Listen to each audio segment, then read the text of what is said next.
Europeans have voted, and as was expected, parties from the far right have done well. Poland, Hungary, and now Italy are all governed by populist parties, while such parties in France, the Netherlands, and Austria have all seen pronounced gains. In Germany, the Alternative for Deutschland, or AfD, considered a far-right political party with fascist members, is not only the largest opposition party in the Bundestag, it also has seats in all of the state parliaments. But how can this be? Earlier this year, tens of thousands took to the streets across Germany in historic protests against the far right. This outcry came after details of a secret meeting emerged between the AfD and members of neo-Nazi groups, where they discussed policies that would lead to the deportation of anyone with a foreign background, including those with German citizenship. Knowing how devastatingly wrong things can go, Germany is particularly sensitive to any rise in far-right ideology. Therefore, it's no surprise that scholars and politicians alike have been sounding the alarm in light of increasing support for the Alternative for Deutschland, or AfD. So what is turning these voters to the right, to politics that some refer to as fascist? Does the political right here in Germany and across all of Europe have justifiable arguments for their stance on issues such as migration and the climate? What is it that is winning over these supporters and driving them to check the AfD on their ballots?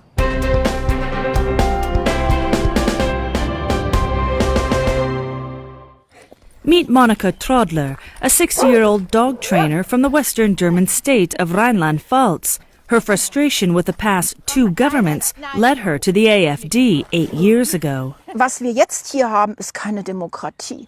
Wir leben jetzt in einem, meiner Meinung nach, totalitären Staat. Ja, die AfD war die einzige Partei, die sich wirklich krumm gelegt hat im Bundestag und auch sonst überall und immer dafür gekämpft hat, dass keine Impfpflicht kommt. Ja, weil jeder soll selbst über sich bestimmen, lasse ich mich impfen in der Pandemie oder lasse ich mich nicht impfen. Ich möchte als Bürger mitsprechen dürfen. Ja, ich möchte gefragt werden bei wichtigen Entscheidungen.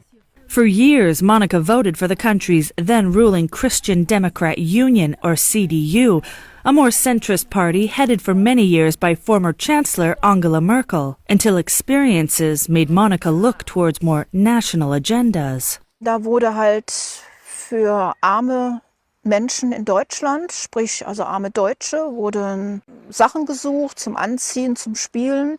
Ja, und dann hat sich herausgestellt, dass also zu der Zeit alle Kleiderkammern leer waren und alles für Deutsche gab es gar nichts mehr. Es wurde nur halt für die Ankommenden, für die Ausländer. Ja, und das hat mich dann bewogen, auch wahltechnisch umzudenken. Ja, und das war für mich der Punkt, wo ich dann zur AfD gewechselt bin und auch die AfD gewählt habe. Ja. Nicht, weil ich was gegen Ausländer habe, sondern weil ich einfach denke, erstmal muss ich gucken, dass meinen Landsleuten gut geht, ja, und dann helfe ich auch gerne außen. Immigration has always been one of the strongest rallying points for most far-right parties in Europe. The AfD's strong anti-migrant stance gained them a large following after former Chancellor Angela Merkel opened the borders to more than 1 million refugees and economic migrants in 2016.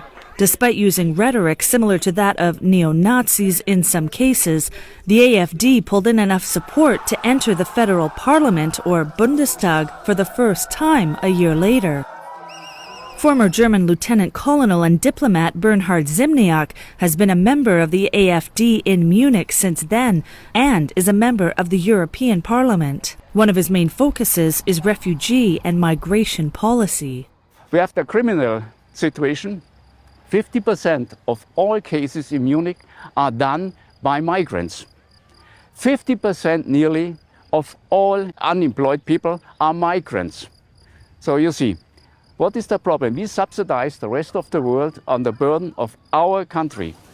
To alleviate this problem, the AfD have adopted the controversial idea of remigration, whereby these illegal migrants are sent back to their home countries. While Zimniak argues it's certainly not an easy solution, Many others view the term as little more than a euphemism for the large-scale expulsion of people with migrant backgrounds. For the AfD, each new crisis brings them an opportunity to broaden their voter base. The party was established around 2013, promoting less centralized powers in Brussels and rejecting the common euro currency. The COVID-19 pandemic also provided far-right parties with the opportunity to capitalize on the people's dismay of how the government was handling the crisis. Unilaterally implemented lockdown measures and mandatory vaccinations made many question the country's democracy, while the ruling coalition government's energy and climate policies have also been sharply criticized by the right. According to the AfD, the policies of Germany's three-party ruling coalition of Chancellor Olaf Scholz's center-left Social Democrats, the environmentally friendly Greens, and the pro-business Free Democrats are not only failing, but a threat to Germany's peace and prosperity. Politicians should be problem solver. But here we are now represented by troublemakers. That means they create the problem and they enforce the problem. And therefore I'm fighting for our kids, for our people here. Even they don't like me, I'm fighting for them. Hello, how are you? Yet political theorist Sasha Rupert Kerekes says they want you to believe that you're a victim. He's done extensive research on right-wing ideology and theory across Europe. This is the whole narrative they try to construct. You know, they see themselves in a greater conspiracy, and Germany is one orchestra of that. It's a thinking between enemy and foe, like Carl Schmitt once said, yes?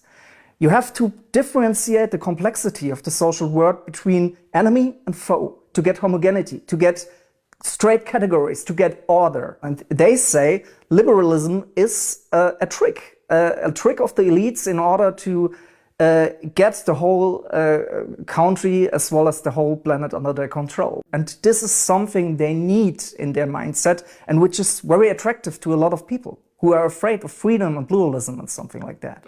These far-right groups are also capitalizing on social media, which is having a particularly strong impact on young voters. As well as they are masters of crisis construction, they are masters of the digital sphere. If you take a look to TikTok, if you take a look at Instagram, they bring so much content, and we should try as liberal parties to counter this in any way. Opinion polls show that all this is working. However, it cannot be ignored that certain members of the AfD have used very radical terminology to express their positions, which has cast the entire party under a dark light, even across Europe. Some members have been classified as anti-democratic, racist, even Nazis by German authorities, and most recently, 2 were accused of spying for foreign countries. The party was even kicked out of a far-right coalition of parties in the European Parliament just days before the elections, due to statements made by an AfD member that were considered outside acceptable political discourse. It could be argued that the AfD's main challenge is not its politics, but its people, with many members trying to distance themselves from the more outrageous rhetoric. I definitely refuse all extreme opinions, left or right. We have to know our limits, and we have to know what we are doing. The general upward trend in support for far-right parties across Europe translates into more division in governments, making it more difficult to pass key legislations and forcing increasingly uncomfortable compromises. We will not continue as we did in the mass migration and not in the Green Deal. Die einzelnen Länder haben ja so gar nichts mehr für sich selbst zu entscheiden. Ja, das wird ja alles von oben, von Brüssel entschieden, und die anderen Länder haben sich dann danach zu richten. Many people don't understand how important the European Parliament is. The European Parliament has a lot of influence to shape this policy making. Yes, and when the AfD is now successful within the EU Parliament, this could be dangerous, yes, for liberalism in Europe as a whole. While far-right parties are winning more and more supporters, exactly how much weight the AfD and other Eurocentric nationalist parties will wield in Brussels will depend on their ability to work together. Natalie Carney, CGTN, Munich, Germany.